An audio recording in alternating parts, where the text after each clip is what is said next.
بخاری کی اس حدیث میں آتا ہے کہ عبداللہ بن عباس کا جب یہ قول بیان کرتے ہیں حضرت سعید ابن جبیر، تو ان کو بعض تبع تابعین کہتے ہیں کہ جب ہم لوگوں سے یہ بیان کرتے ہیں نا کہ اس سے مراد خیر کثیر ہے، تو لوگ کہتے ہیں کہ نہیں، الکوثر سے مراد جنت کی ایک نہر ہے الکوثر۔ تو سعید ابن جبیر کہتے ہیں کہ جنت کی وہ نہر بھی تو خیر کثیر میں داخل ہے، حضور کو جو جنت کی نعمتیں ملیں گی وہ بھی کثرت کے ساتھ ملیں گی۔ تو یہ اس کی جو تفسیر ہے نا خیر کثیر والی، یہ سب سے آپٹیمل ہے، اس میں جو ہے وہ حوض کوثر بھی شامل ہے۔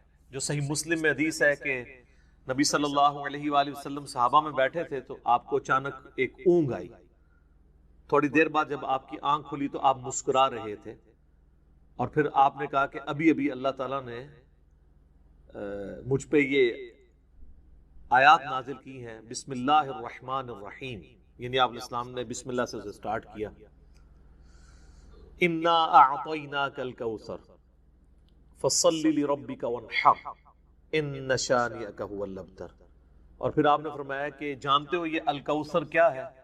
تو صحابہ نے کہا اللہ اس کا رسول بہتر جانتے ہیں۔ تو آپ صلی اللہ علیہ وآلہ وسلم نے فرمایا یہ جنت میں ایک نہر ہے جو مجھے اللہ تعالیٰ نے عطا فرمائی ہے، اور اس کے کنارے کی جو مٹی ہے وہ کستوری سے زیادہ خوشبودار ہے، اور اس کے برتن آسمان کے ستاروں کے برابر ہیں۔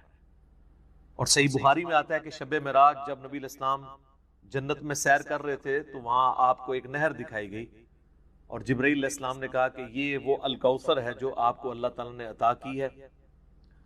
اور آپ صلی اللہ علیہ وآلہ وسلم کے الفاظ ہیں بخاری مسلم دونوں میں کہ اس کا جو مشروب ہے وہ دودھ سے زیادہ سفید، شہد سے زیادہ میٹھا، اور اس کی خوشبو کستوری کی خوشبو سے زیادہ ہے، اور جو کوئی ایک دفعہ میرے حوض کوثر سے وہ مشروب پی لے گا اسے کبھی بھی پیاس نہیں لگے گی۔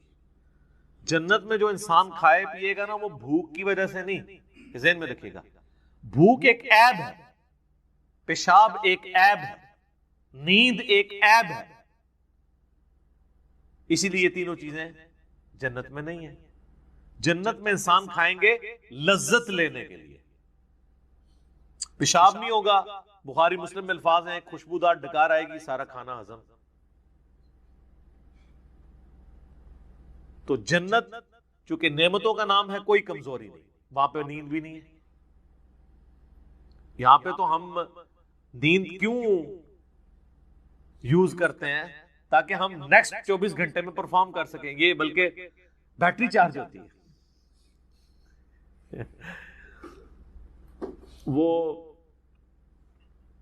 میری خالہ جو ہے نا وہ بڑے پیارے الفاظ استعمال کرتی ہیں، ان کی بیٹیاں جب چھوٹی تھی نا تو سوئی ہوتی تھی نا تو کون سے پوچھتا تھا بیٹیاں کہتے ہیں چارجنگ تے لائی ہیں، کیونکہ بچے جب اٹھتے ہیں نا پھر تو آپ ان کو سنبھال بیٹھے، جب تک یہ سونا نہ جائیں سکون نہیں آتا۔ تو وہ جو سوتے ہیں نا وہ چارجنگ پہ لگے ہوئے ہوتے ہیں، پھر جیسے صبح انہوں نے اٹھنا ہے نا ایٹھلی اوپرلی کر دینی ہے۔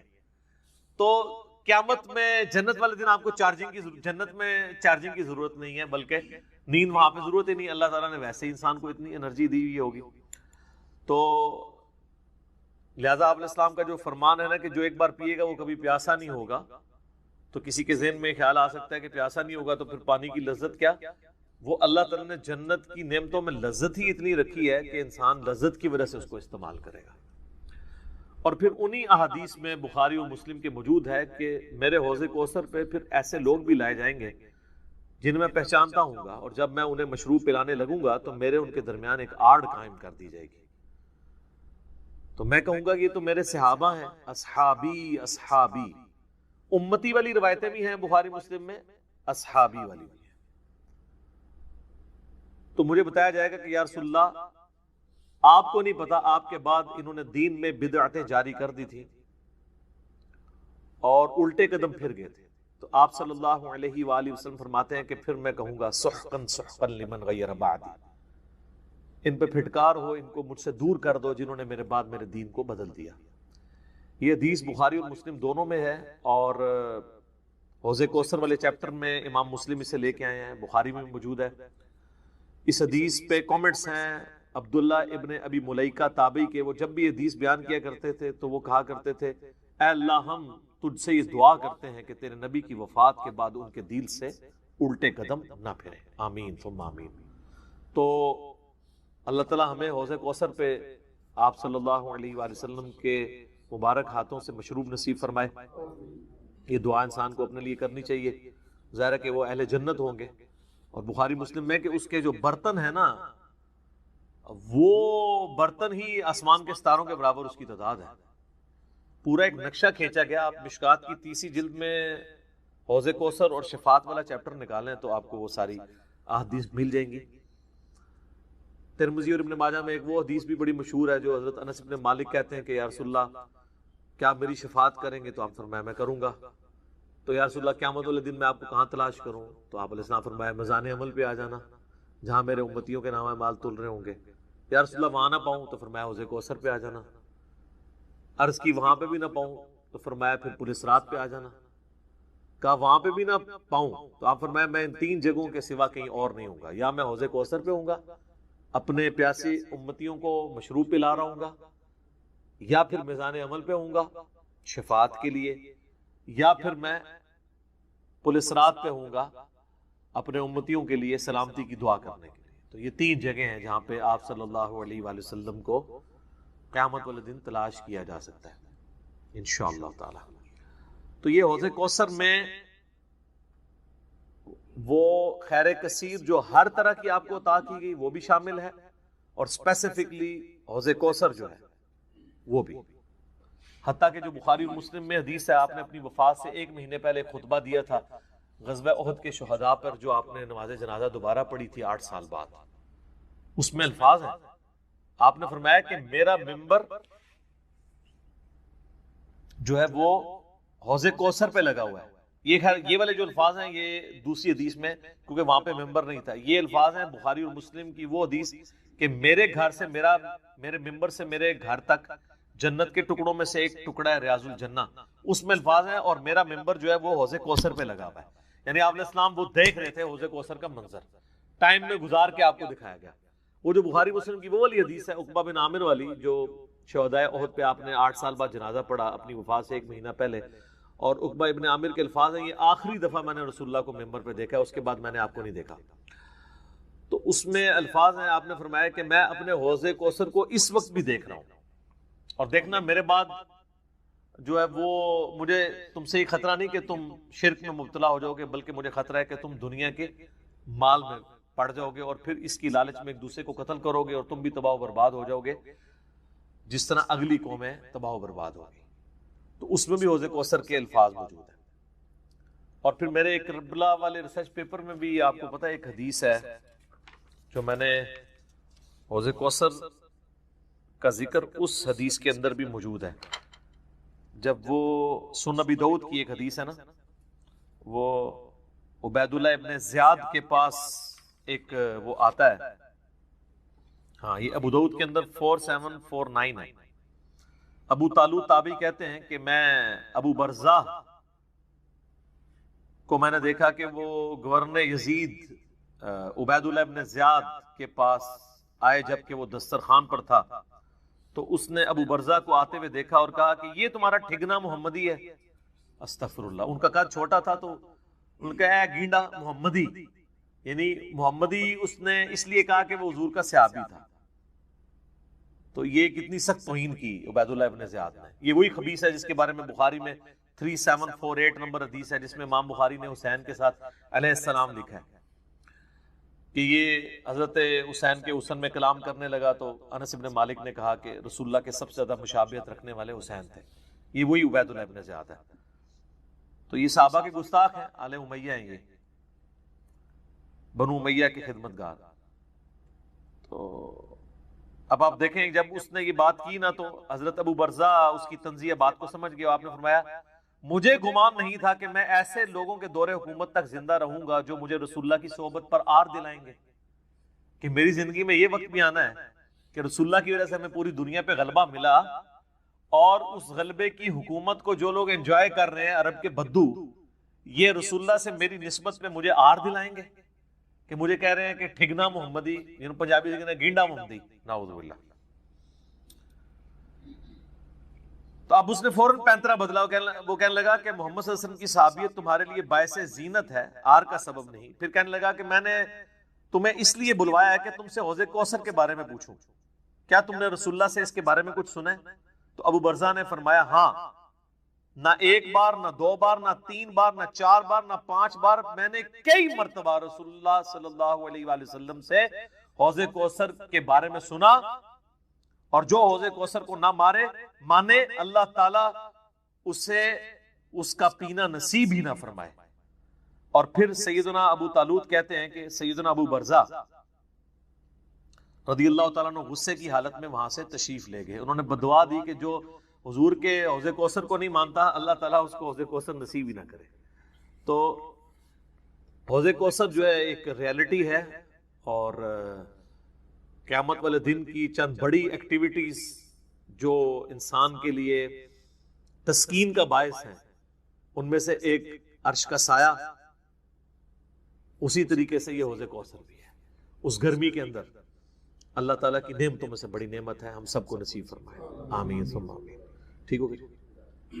اب میرے بھائیو جو یہ آیت مبارکہ آ رہی ہے نا، سورۃ النساء کی آیت نمبر 48، یہ متقاضی ہے کہ ہم بقیہ ساری گفتگو اسی کانٹیکسٹ میں کریں. یہ قرآن حکیم کی اگر میں کہوں نا سب سے کریٹیکل آیت ہے، تو میرا یہ دعویٰ غلط نہیں ہوگا. کائنات کی سب سے بڑی حقیقت کو آشکار کرنے والی یہ آیت مبارکہ ہے، تو یہ میرا دعویٰ غلط نہیں ہوگا. سورۃ النساء کی آیت نمبر 48 سورۃ النساء میں 2 دفعہ ریپیٹ ہوئی ہے، تھوڑے سے الفاظ کے فرق کے ساتھ. ایک 48 نمبر پہ اور اس کے بعد 116 کے اوپر جا کے یہ آیت آئے گی. شروع کے الفاظ سیم ہیں، بعد والے جو ہیں وہ تھوڑا سا فرق ہے. میں وہ دونوں آیات پڑھ دیتا ہوں اور اس کے اوپر پھر انشاءاللہ تفصیلی ڈسکشن کرتے ہیں.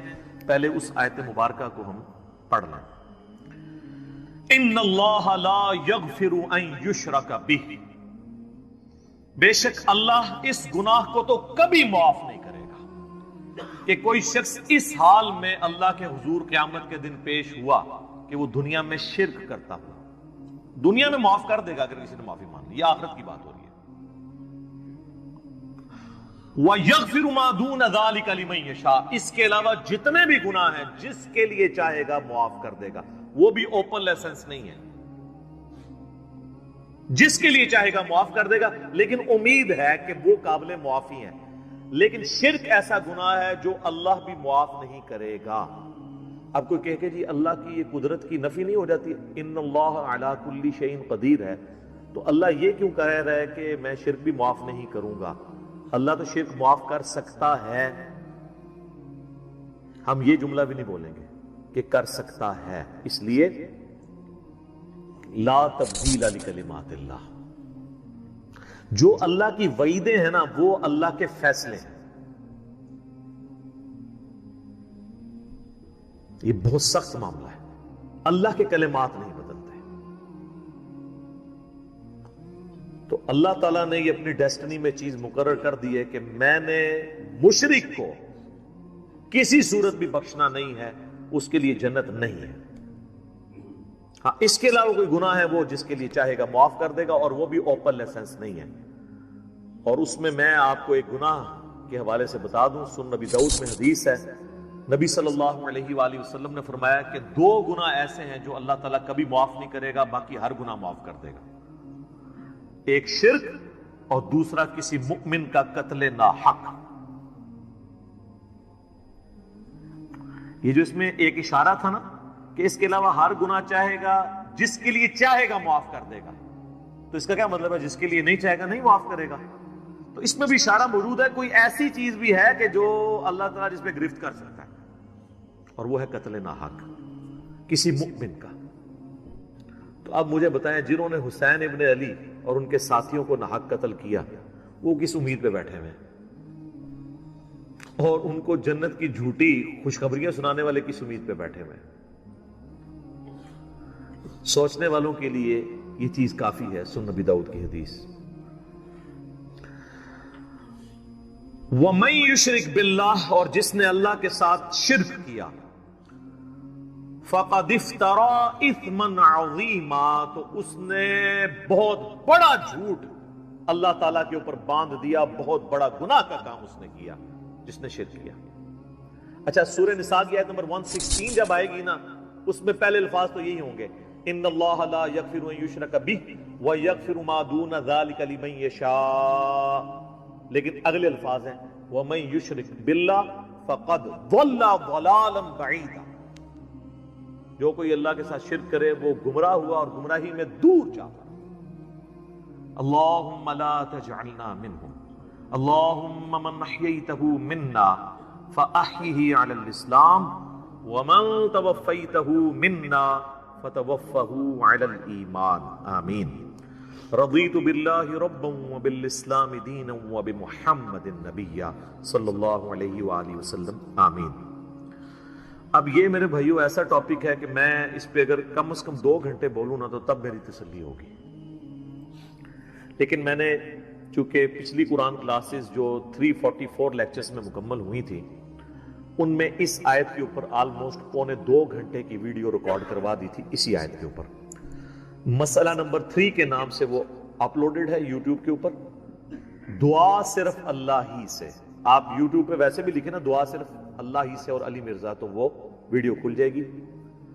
اور اس کے بعد بھی کئی ایک لیکچرز وقتاً فوقتاً میں نے ریکارڈ کروائے، وسیلے کے نام پر دھوکہ، مجھے تم سے شرک کا خطرہ نہیں، یہ اکثر آپ سنتے ہیں نا، تخت بلقیس والا واقعہ، موسیٰ اور خضر والا واقعہ علیہ السلام، ہر وہ چیز جسے دھوکہ کر کے نا قبر پرستی یا بابا پرستی یا بابوں سے مانگنا سکھاتے ہیں نا، ایک ایک چیز کے اوپر میں نے الگ سے تسلی کروائی ہے قرآن، بخاری اور مسلم کی روشنی میں، الحمدللہ۔ اب وہ سارے لیکچر جمع کریں تو اس ایک آیت پہ کم از کم 10 گھنٹے گفتگو ہو سکتی ہے، لیکن ٹائم تو متحمل نہیں ہے کہ ہم اتنی ڈیٹیل گفتگو کریں، لیکن چند ایک باتیں تو میں ضرور کروں گا۔ ایک ریسرچ پیپر میں نے اس کے اوپر لکھ دیا 8 صفحوں کا، آپ اہل سنت پاک.com پہ ڈاؤن لوڈ کریں گے۔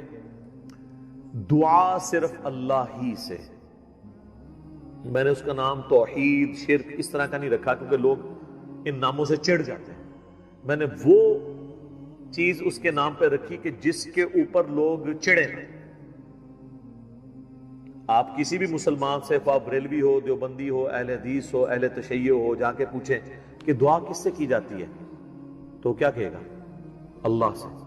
کوئی آپ کو نکھٹو قسم کا بھی بندہ یہ نہیں کہے گا کہ دعا جو ہے وہ کسی فرشتے سے ہو سکتی ہے، کسی جن سے ہو سکتی ہے، کسی پیغمبر سے ہو سکتی ہے۔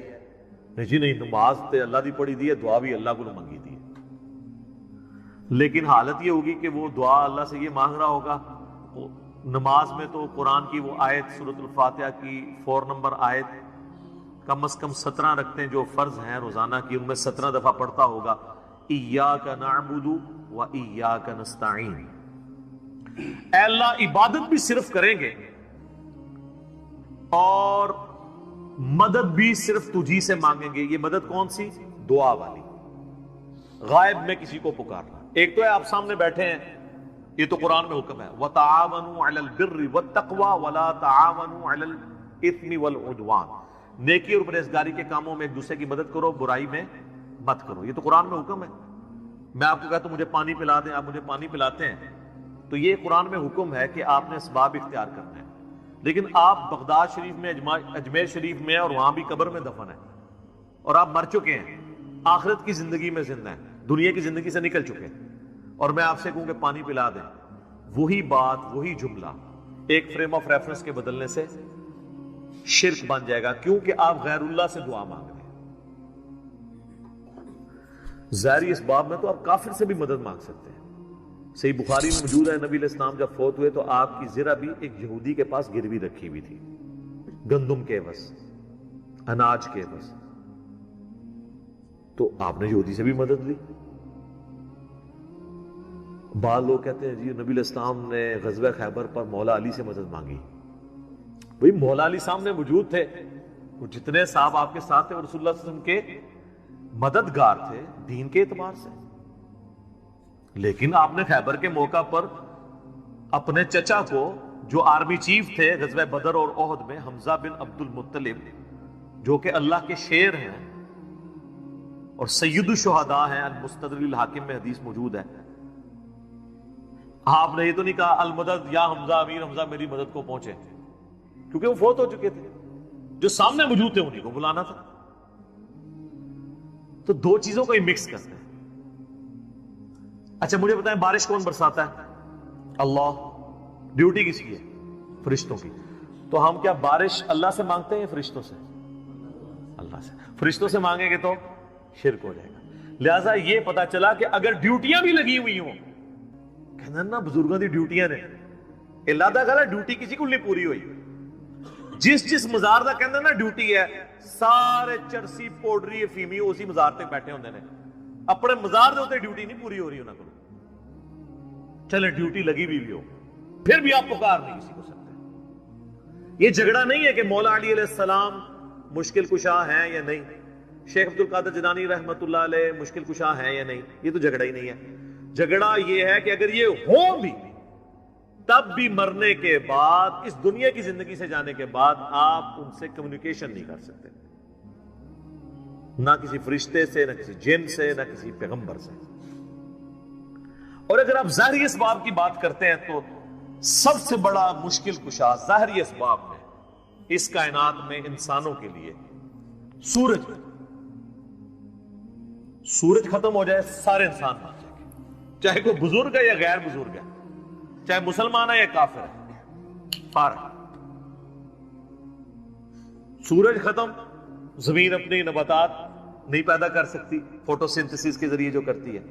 جب زمین اگانا چھوڑ دے گی تو اگر آپ جانور بھی کھائیں گے تو کتنا عرصہ. جس طرح ہمارے حکمران ہمیں کہتے ہیں کہ اگر ٹماٹر مہنگے ہیں تو دہی ڈال دو، تو اگر زمین اگانا چھوڑ دے تو ہم جانور کھائیں گے تو کتنا عرصہ، مچھلیاں کھائیں گے تو کتنا عرصہ، وہ بھی ساری مر جائیں گی ہمارے کھانے سے پہلے ہی. دنیا پہ موسموں کا تبدیل ہونا، ہواؤں کا چلنا، ہر زندہ چیز کی خوراک یہ ایک سورج کے اوپر ڈیپینڈنٹ ہے. تو پھر سب سے بڑا مشکل کشا کون ہوا؟ سورج. آج تک کسی کافر نے بھی کہا المدد یا سورج میری مدد فرمائیے، ہمیں کبھی وہم بھی نہیں آتا. سورج کی برکت سے ہی گلیشیئرز کا پانی پگھل کے دریاؤں میں آتا ہے. زمین کے نیچے بھی دریا چلتے ہیں، زمین کے اوپر بھی، جس پانی سے ہم لوگ زندہ ہیں. اور وہ گلیشیئرز تک پانی پہنچنا بھی سورج کی وجہ سے ہے، کیونکہ سورج ویپوریٹ کرتا ہے سمندر کے پانی کو، وہ ہواؤں اور بادلوں کی شکل میں ہم پر بارش کی شکل میں اور پہاڑوں پہ برف کی شکل میں برستی ہے. ورنہ یہ کروڑوں ٹن پانی اگر سمندر سے شفٹ کرنا پڑے اس کا نمک نکال کے گلیشیئر کے اوپر، پوری انسانیت قیامت تک بھی لگی رہی، یہ نہیں کر سکتی. جو کہتے ہیں نہیں خود بخود ہو رہا ہے، اور جو کام کرنے سے نہ ہو وہ خود بخود کیسے ہو سکتا ہے؟ جب تک آپ اس کے پیچھے ڈیوائن سورس نہ مان لیں. God is the only explanation of all the physical phenomena in this universe. خدا ہی وضاحت ہے اس کائنات میں ہونے والے ہر فزیکل فینامنا کے پیچھے، وہ ڈیوائن سورس ہے. ڈیوٹی لگائی دی. 15 ارب سال سے سورج چل رہا ہے، اس میں فیول کون ڈال رہا ہے؟ اسے کان سے پکڑ کے کون چلا رہا ہے؟ سورج کو خود بھی نہیں پتا کہ وہ کیا کر رہا ہوگا. لیکن سورج کو ہم کیا مشکل کشا مانتے ہیں؟ حالانکہ ساری مشکلیں ہماری وہی حل کر رہا ہے. ہم کہتے ہیں سبب ہے، پھر بھی نہیں پکارتے. اتنے بڑے سبب کو آپ پکار نہیں رہے تو بابے کدھر سے آ گئے؟ بابے تو خود آپ کے نذرانوں پہ چلتے ہیں. کھانا کھا لیں تو انہیں ٹوائلٹ کی ضرورت پڑ جاتی ہے. اور جو کوئی کہتا ہے نا میں سمندر، دریا یا زلزلہ روک سکتا ہوں، وہ اپنا پیشاب کو روک کے بتا دے. نہیں. وہ پچھلے دنوں ایک انڈیا کے وہ مولانا صاحب کی ویڈیو بھی اپلوڈ ہوئی تھی نا کہ شیخ عبد القادر جیلانی کی مجلس میں ایک وقت کے بہت بڑے ولی بیٹھے تھے، اس دوران انہیں پیشاب آ گیا اور شدت شدید تھی. روک لیتے نا، انہیں خود مان لیا کہ بزرگ نہیں پیشاب روک سکتے. وہ کہتے ہیں عبد القادر جیلانی نے اینڈ جناب چادر سٹی انہوں نے جا کے ڈگی تھے، پھر کسی میدان پہنچ گئے تھے، فارغ ہو کے واپس آئے. تو روک لیندے نا، اس میں الفاظ ہیں. وہ کہتے ہیں وہ بہت بڑے ولی اللہ تھے، پیشاب نہیں رکا. نہیں رک سکتا سر، نہ. انسان بہت کمزور ہے، کھانا نہ کھائے زندہ نہیں رہ سکتا، محتاج ہے. سورۃ المائدہ کی آیت نمبر 72 میں آیا عیسیٰ اور ان کی ماں روٹی کے محتاج تھے. اگر عیسیٰ اولو العزم پیغمبر محتاج ہیں کھانا کھانے کے اور ان کی ماں سارے بزرگوں سے بڑی بزرگ ولیہ مریم بنت عمران وہ روٹی کی محتاج ہیں, تو بابوں کی کیا اوقات ہے؟ روٹی کے محتاج ہیں, اور روٹی کھا لیں تو نکالنے کے محتاج, نہ نکلے تو پھر پریشانی. سب کچھ اللہ کر رہا ہے. تو میرے بھائی جب یہ اللہ کر رہا ہے, پکارنا اللہ کو ہے, ایاک نعبد و ایاک نستعین. یہ ہمارا مین جھگڑا ہے شرک کے حوالے سے. ہزاروں باتیں ایک طرف, اصل بات یہ ہے کہ اصل شرک ہوا ہے ایاک نستعین میں. عبادت کی کوئی شکل, نماز, روزہ, حج, زکات, نظر, نیاز, سب اللہ کے لیے, سب دیتے بھی اللہ کے لیے. بس اصال ثواب کی نیت کرتے ہیں, وہ چھوٹا مسئلہ ہے. ٹھیک ہے, میت کی طرف سے اصال ثواب ہو سکتا ہے, لیکن ایاک نستعین میں مسلمانوں کی اکثریت شرک کر رہی ہوتی ہے. اچھا, نماز میں نہیں کرتی. نماز میں آج تک کسی نے یا علی مدد یا شیخ عبد القادر جیلانی مدد نہیں پڑھا. نماز میں کیا پڑھتے ہیں؟ ایاک نعبد و ایاک نستعین. تو سر مولا علی بھی نمازوں میں اللہ کو پکارتے تھے, نماز کے بعد بھی اللہ کو پکارتے تھے. مولا علی کا ماننے والا وہ ہوگا جو مولا علی کی طرح اللہ ہی کو پکارے, ورنہ مولا علی کا ماننے والا تو وہ نہ ہوا. تو یہ آپ دیکھیں کتنی بڑی جرت کا یہ لوگ کام کر رہے ہوتے ہیں. ہم جب سمجھاتے ہیں تو کہتے ہیں آپ گستاخی کر رہے ہیں. سر جب آپ عیسائیوں کو سمجھاتے ہیں نا کہ حضرت عیسیٰ ابن مریم اللہ کے بیٹے نہیں ہیں, تو عیسائی بھی یہی سمجھتے ہیں آپ حضرت عیسیٰ کی گستاخی کر رہے ہیں. اور قرآن میں تو بہت سخت بات آئی ہے. سورہ المائدہ کی آیت نمبر 17 میں لقد کفر الذین قالوا ان اللہ هو المسیح ابن مریم, بے شک وہ لوگ کفر کر رہے ہیں جو یہ کہہ رہے ہیں کہ عیسیٰ ابن مریم ہی اللہ ہیں. اس کے بعد کتنے سخت الفاظ ہیں. قل, اے نبی تم فرماؤ, فمن یملک من اللہ شیئا, اللہ کا کوئی کیا بگاڑ لے گا, ان اراد ان یہلک المسیح ابن مریم وامہ ومن فی الارض جمیعا, کہ اگر اللہ ارادہ کرے کہ عیسیٰ ابن مریم اور ان کی ماں کو اور ساری مخلوق کو ہلاک کر دے, اللہ کا کوئی کیا بگاڑ سکتا ہے؟ اچھا, شرک کیا عیسائیوں نے, مثال دے دی عیسیٰ ابن مریم کی توحید کے لیے, لہذا بابوں کی مثال آئے گی. سر عیسیٰ سے بڑا تو کوئی بابا نہیں ہے.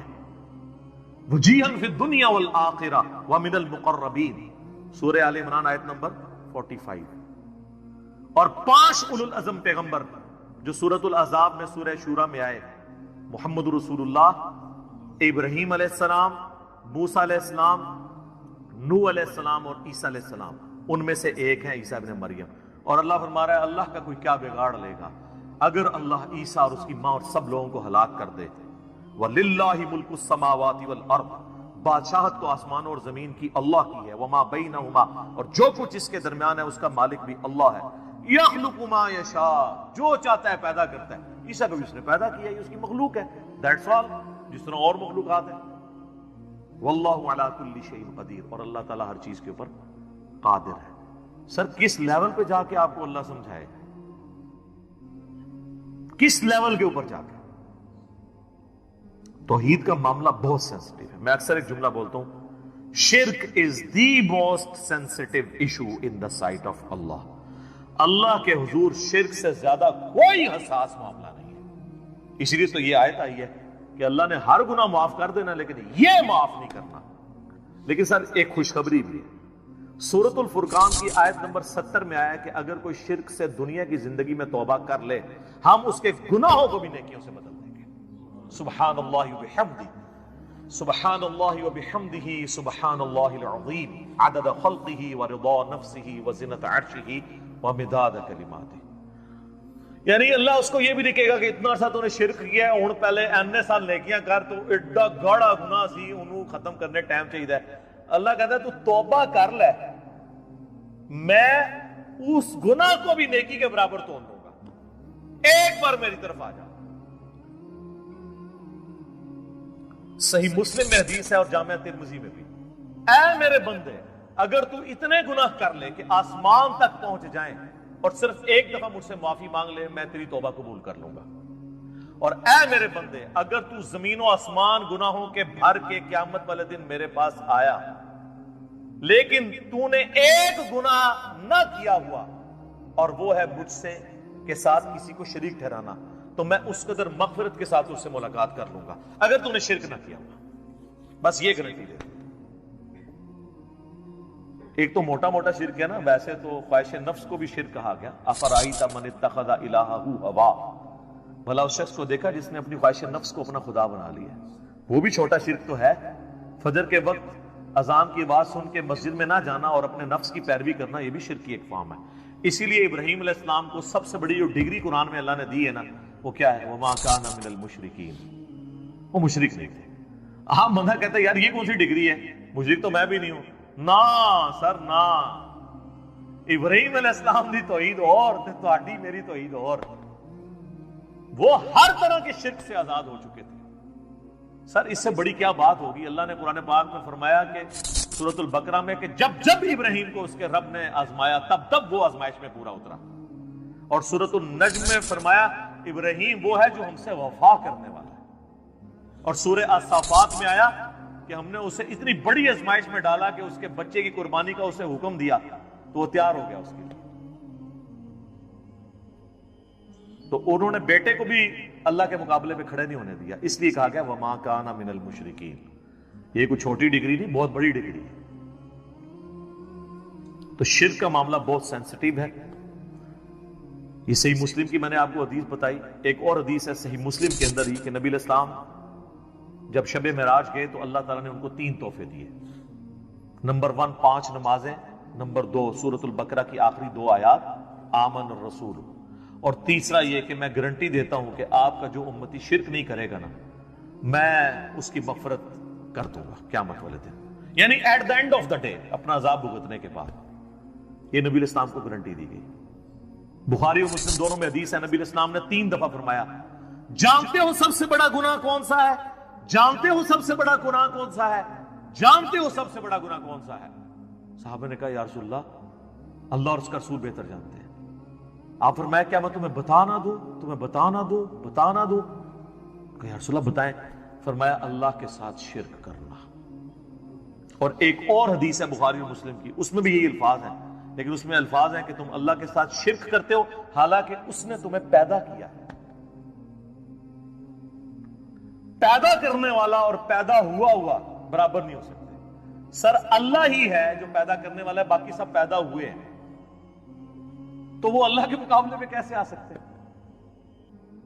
نیور، کبھی نہیں آ سکتے۔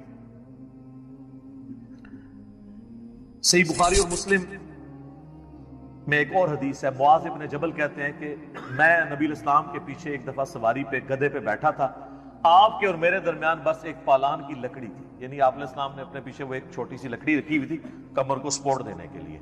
اب وہ یہ نقشہ اس لیے کھینچ رہے تھے اپنا رسول اللہ سے قرب بتانے کے لیے کہ میری خوش نصیبی ہے کہ حضور گدھے پہ بیٹھے ہیں آگے، اور میرے اور نبی علیہ السلام کے درمیان صرف ایک لکڑی کی وہ پالان